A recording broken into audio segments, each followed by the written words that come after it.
This is your one and only 𝐈𝐴𝐸_81 with your daily dose of video goodness, and we're back with another Baldur's Gate 3 video. Today we're going to talk about the most broken spell in the game. Let's get to it. So there's a little level 1 spell that you've probably overlooked many times, and that spell is called Fog Cloud. And the reason you've probably overlooked it is for many of the same reasons I have in the past. You cast it on a group of enemies and the enemies just walk out of it, and it really doesn't do any good. And if you are in the middle of a big melee fight and you cast it on yourself and the enemies, everybody is just blind and it's a bad time for everyone. And if that's the case, you, like me, have been using it wrong this entire time. This spell is absolutely insane and will basically shut down the AI if you use it properly. And the reason for this is because Fog Cloud has a really interesting effect in which if you hide while you are in it, it is considered a heavily obscured area. And you're like, well, that's great, Firespark, but what if I'm not playing with a stealth character? And I'm here to tell you, it doesn't matter if you're playing with a stealth character. Anybody can hide in a fog cloud and you will be successful at hiding from the enemy, even if you have 0 stealth skills. There is, however, one downside here. If you do not have the bonus action to hide, and only a few different classes get that bonus action, and you have to spend at least 3 points, as far as I know, in any of those classes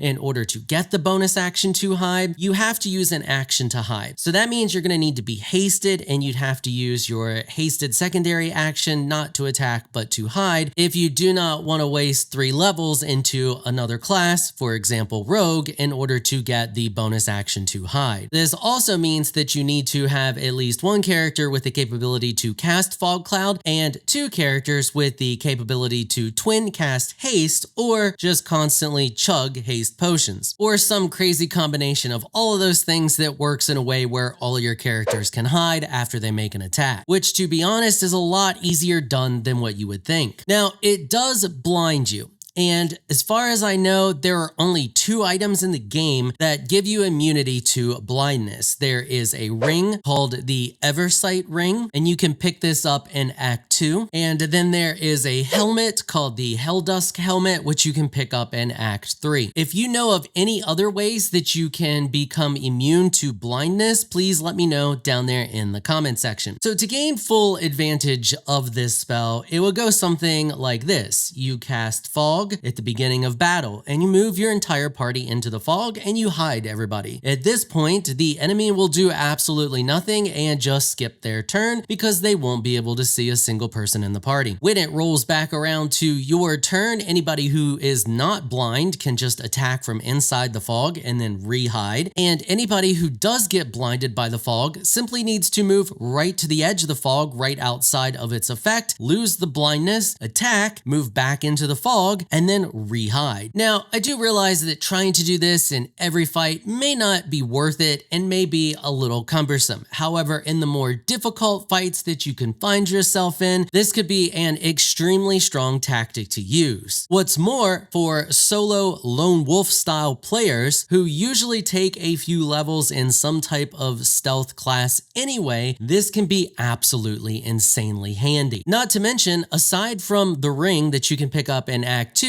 that prevents you from being blinded, there is also a cloak that every time you use disengage will create a fog cloud around you, meaning that you do not have to actually cast the fog cloud ability because all you have to do is disengage. And if you have 2 bonus actions, you can easily disengage and then hide inside that cloud, completely shutting down the enemy from ever doing anything. The biggest hurdle for this spell in order to get the maximum amount of use out of it is figuring out ways in which you can attack and hide in the same turn, because by default, attacking and hiding are both actions. But if you can figure out ways to do this, and there are plenty of them, you will soon realize how incredibly strong and absolutely broken this spell is. All right, and that is pretty much it for this one. This is just a short, sweet video to show you how incredibly ridiculously broken this spell is and how you can abuse it to its fullest. If you found this video helpful and informational in any way, please consider hitting the subscribe button and notification bell so you can be notified when I upload other videos. And if you're looking for some more Baldur's Gate 3 content, you can find a link to another one of my videos on the screen right now. I want to give an absolute massive shout out and thank you to all of my channel supporters for helping to keep these videos sponsor free. You all are absolutely amazing people. If you would like to become an official channel supporter, check out the links in the description below. If you enjoyed this video, please leave a comment down below. Let me know what you thought. If you're shy, you don't like to comment, just hit that thumbs up button and share your support. Until next time, thanks for watching.